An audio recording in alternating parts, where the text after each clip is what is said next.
my name's Candice. My pronouns are she, her.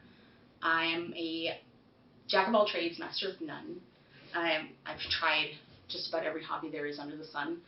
Even when I was a kid, I took dance lessons and gymnastics and God knows what else. Was in choir. Did a million different things. These days, it's still going. I have done burlesque, roller derby.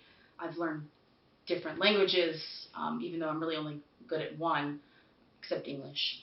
I have tried aerial, but I am always looking to educate myself in just about anything.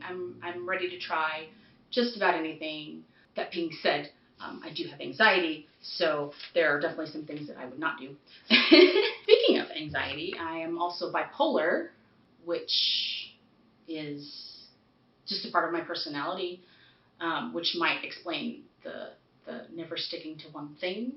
My therapist says that ADHD and bipolar have a lot of similar symptoms, so definitely not ADHD, I'm bipolar.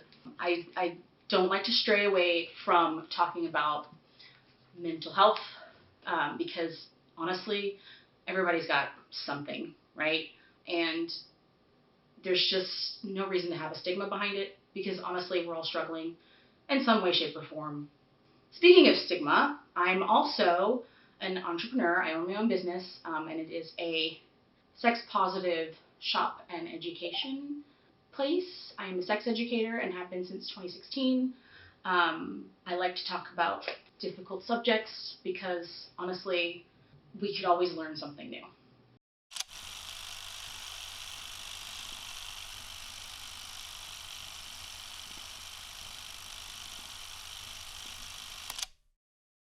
I identify as a witch and an atheist. I call myself pagan to most people just because pagan is kind of an umbrella term. I pull from just about every kind of background there is. I always enjoy learning about different ways of creating magic and navigating the world around you. I like to experiment with a lot of different cultures and ways of making magic and creating things. Of course, being conscious of culturally appropriating things. I am white, obviously, so I try to be respectful of other cultures and also try to adopt what I can into my practice.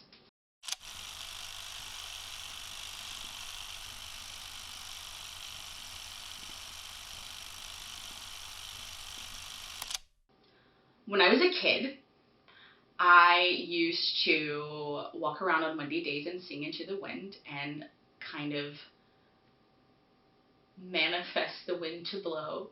I mean, that was like when I was in elementary school, so I don't know how witchy it really was, but in my head I was like, I'm controlling the weather, I'm amazing, I'm this queen of, oh my god, anyway. But in middle school, 96 I believe is when it came out, I watched The Craft, and as a lot of witches my age I'm sure can identify with, I thought it was awesome, and that's kind of what really started my witchy path. I even did the Mayday spell with my friends, and it thunderstormed that day, which was freaky as shit, but so soon after I discovered the craft and discovered that witchcraft was a thing, I found a book that my uncle had, and I don't remember what it was. I think it was some Silver Raven Wolf book, and read that, and I was like, oh my god, this is so cool. And so basically the rest is history. In high school, I dabbled a little bit with Buddhism, got rid of a bunch of stuff, regretted it almost immediately. I also became vegetarian for, I don't know, maybe 3 months, until one day I was like, I really need a hot dog. So I am a meat eater still to this day. No offense to any vegetarians or vegans, I have plenty of vegan friends, which is fine. Everybody walks their own path. So after high school, I kind of had my crazy party phase, so I stepped away from spirituality for a while. until a few years ago, I decided I wanted to get back into it because it was missing from my life.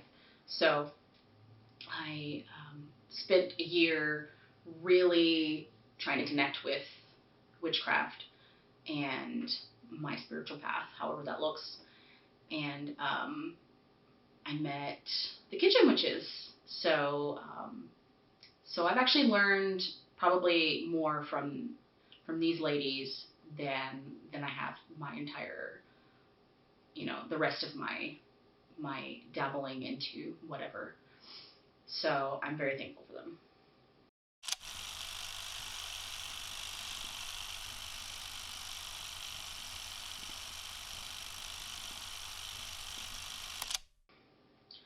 So my goal for this vlog is to just show that you don't have to have fancy props or expensive items to be a witch or to be magical or to make your spells work.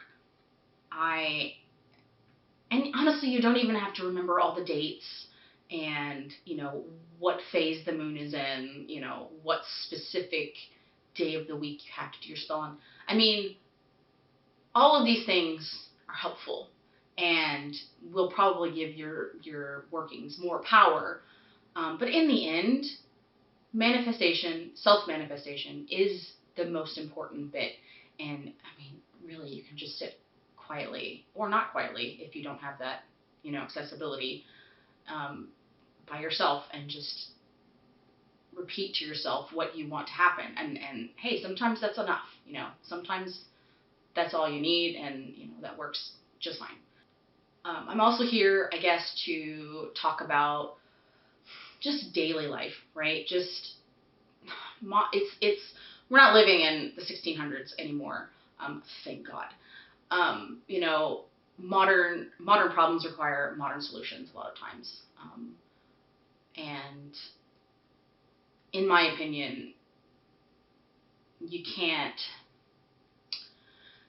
just wish for things. You have to kind of do the work to get what you want. So I guess that's my goal for this vlog slash whatever. Okay. See you all again in the next video.